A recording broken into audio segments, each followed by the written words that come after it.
วัสดีครับวันนี้เราจะมาทำในส่วนของพาสต้าเส้นสดกันนะครับผม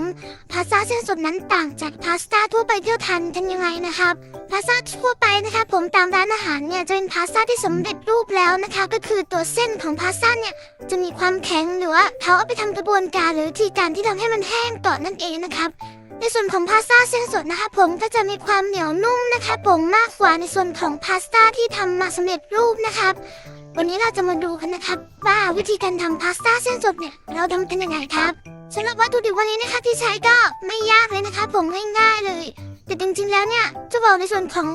วัตถุดิบที่เป็นออริจินอลก่อนนะครับผมแบบดั้งเดิมก่อนนะคะว่าเราใช้อะไรกันบ้างแล้วก็วัตถุดิบที่สามารถนำมาทดแทนได้นั่นเองนะครับเนื่องจากเราสามารถที่จะนำเมนูนี้นะครับไปทำการเรียกได้ว่าขายทางออนไลน์หรือว่าเป็นอาชีพเสริมก็ได้นะครับผมสำหรับวัตถุดิบหลักนะคะผมก็จะมีในส่วนของแป้งนะครับสำหรับแป้งที่ใช้ในการทำพาสต้าเส้นสดนะคะผมโดยดั้งเดิมแล้วเนี่ยเขาจะใช้แป้งที่เรียกว่าแป้ง00นะครับแป้ง00คืออะไร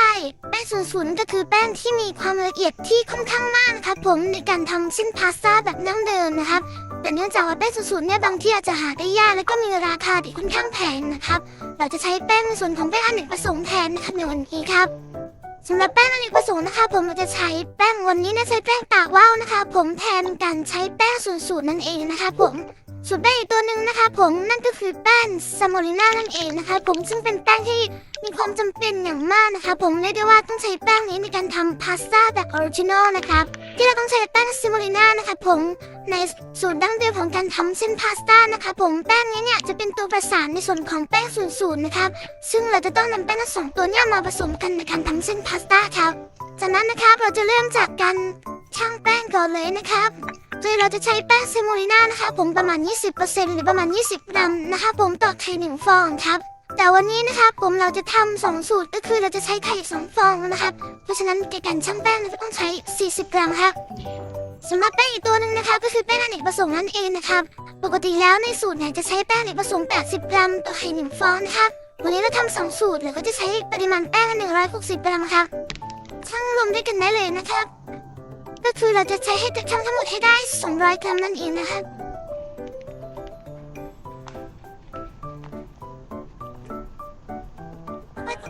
มาดู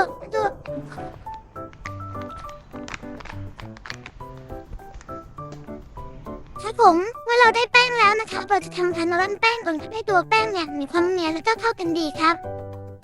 เตรียมชามผสมนะคะอันต่อไปเราจะทำการร่อนแป้งเลยนะคะผมโดยที่จะทำให้ตัวแป้งเนี่ยผสมกันเข้ากันได้ดีนะคะผมและไม่จัดเป็นก้อนนะครับโดยเราจะใช้ที่ร่อนแป้งหรือถ้าไม่มีเราจะสามารถใช้กระชอนก็ได้นะคะครับผมต่อไปเราก็จะทำแป้งนะคะผมทั้ง2แป้งที่เราชั่งไว้นะคะตวงไว้นะครับ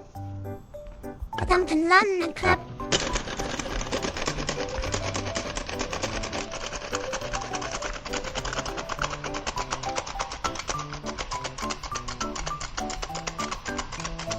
หลังจากที่เราร่อนแป้งเสร็จแล้วเรียบร้อยนะคะผมขั้นตอนต่อไปคือเราจะนำไข่นะคะผมตอกใส่ลงไปในแป้งนะครับในการตอกไข่ลงไปในแป้งเนี่ยเราก็จะมีเทคนิคเล็กๆนะคะก็คือการทำให้ตัวแป้งนะคะผม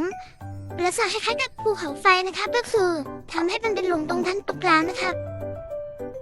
นี่นะครับผม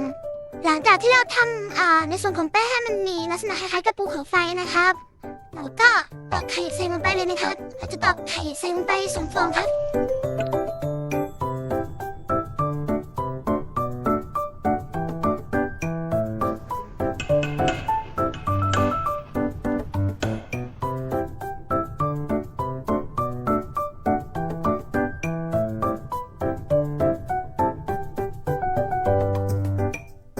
ต่อไปนะครับเราจะใช้ซ่อมนะคะผมในการตีไข่เนี่ยให้แตกก่อนนะครับแล้วก็คุณผสมแป้งลงไปนะครับโดยจะผสมจากด้านในออกมาด้านนอกนะครับจะทำให้แป้งเนี่ยค่อยๆเข้าไปผสมในตัวไข่เองครับเริ่มจากการตีไข่ให้เข้ากันก่อนนะครับ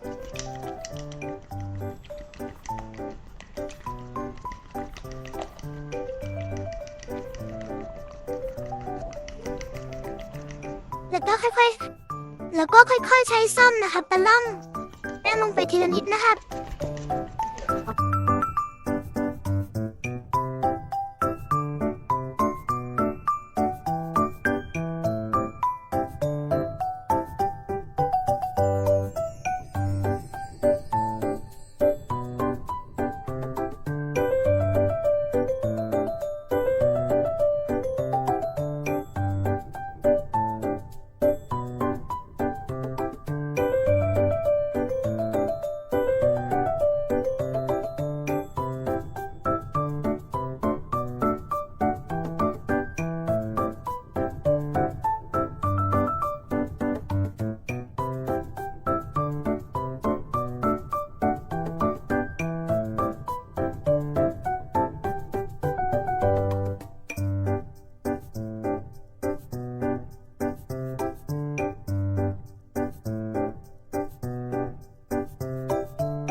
สักพักนะครับตัวแป้งเนี่ยจะเริ่มจากตัวเป็นก้อนนี้นะครับ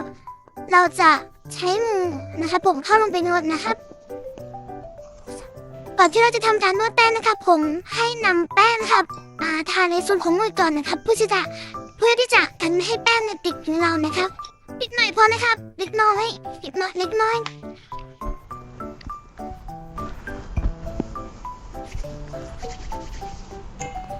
แล้วก็ทำการรูดแป้งที่ติดต้อมออกมานะครับ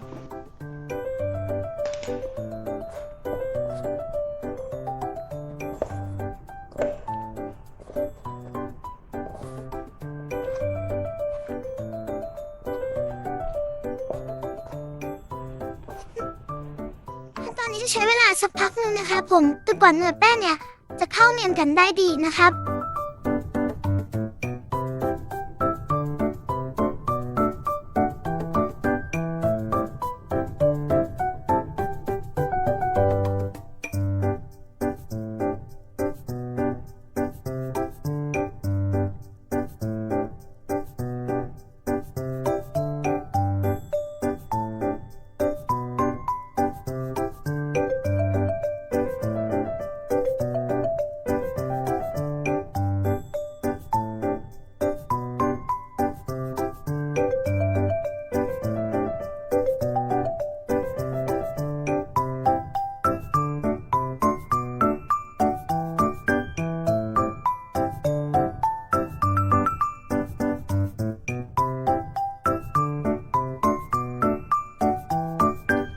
สังเกตได้ว่า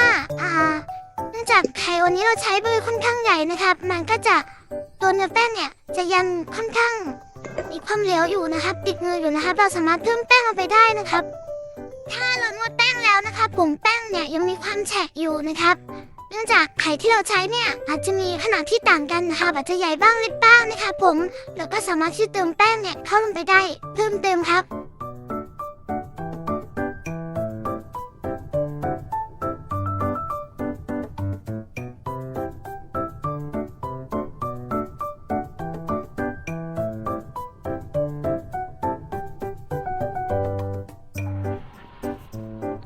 นวดสักพักนะครับ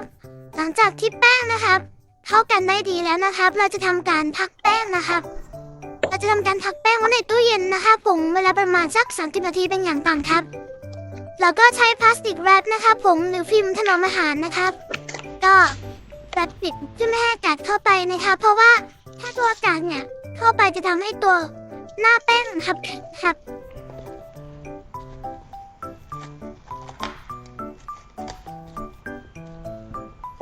แล้วเรานำเข้าตู้เย็นกันครับ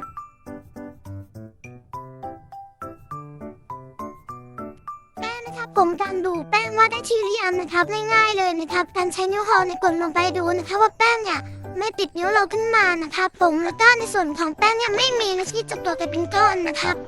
จะทำให้การนวดแป้งง่ายขึ้นครับผมและไม่แตกด้วยนะครับเวลาเรารีดแป้งครับซึ่งตอนนี้แป้งของเราก็ได้ที่แล้วนะครับเราจะมาเตรียมในส่วนของ working surface นะคะก็คือพื้นที่ในการนวดแป้งนะครับผมเราจะใช้แป้งในประสงค์นะครับทำการโรยในส่วนของ working surface ก่อนนะครับเพื่อที่จะไม่ให้แป้งที่เรานำออกมาจากตู้เย็นเนี่ยติดในส่วนของ working surface ของเรานะครับผม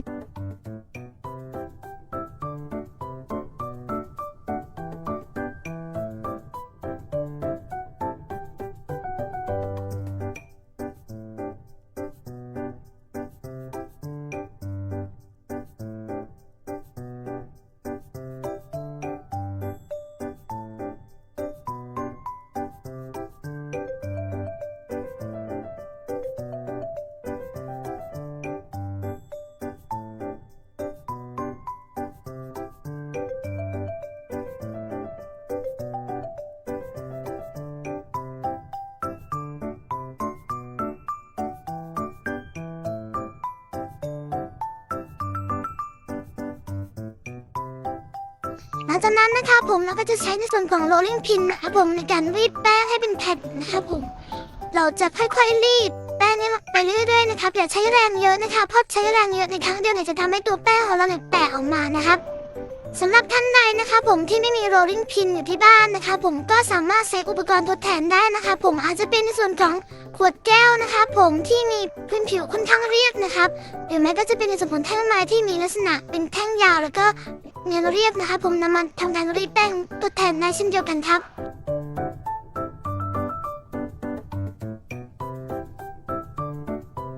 ในระหว่างที่เรารีดแป้งไปนะคะผมจะสังเกตได้ว่าตัวแป้งของเราเนี่ยจะมันจะยาวขึ้นเรื่อยๆนะครับเราก็จะทำการตัดครึ่งของแป้งนะคะผมพักไปก่อนแล้วค่อยๆทำการรีดแป้งทีละส่วนครับ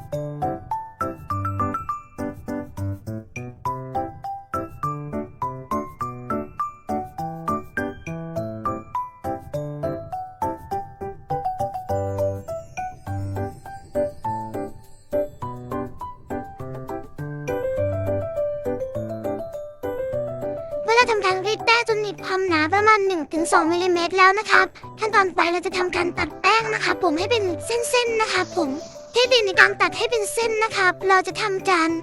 พับในส่วนของแป้งที่เรารีดไว้นะครับผมเป็นชั้นๆนะครับในระหว่างที่เราพับเนี่ยเราจะต้องทำการโรยแป้งนวลสักเล็กน้อยเพื่อที่จะไม่ให้ตัวแป้งนั้นติดกันครับ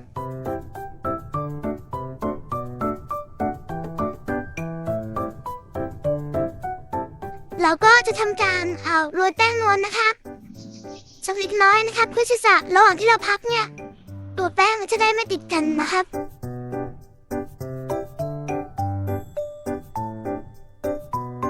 ซึ่งเมื่อเราทำการพับแป้งเสร็จแล้วนะคะผมขั้นตอนต่อไปเราจะมาทำการตัดแป้งให้เป็นเส้นๆนะคะผมซึ่งความกว้างของแป้งที่แตกต่างกันก็จะมีชื่อเรียกเส้นที่แตกต่างกันเช่นเดียวกันครับสำหรับวันนี้นะคะผมเราจะมาทำเส้นที่เรียกว่าเส้นลิงกุนี่นะคะผมซึ่งความกว้างของเส้นลิงกุนี่ก็จะประมาณ 0.5 เซนติเมตรครับ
ระหว่างนี้นะคะเราจะโรยแป้งนวลสักเล็กน้อยนะครับเพื่อกันที่จะไม่ให้ตัวเส้นของเราติดกันนะครับแต่ไม่ต้องโรยมากเกินไปนะครับเพราะว่าเมื่อเรานำไปลวกแล้วเนี่ยมันจะทำให้ตัวเส้นของเราเสีย texture ได้ครับผมเมื่อเราได้เส้นเรียบร้อยแล้วนะครับผมเราจะนำไปลวกน้ำร้อนครับ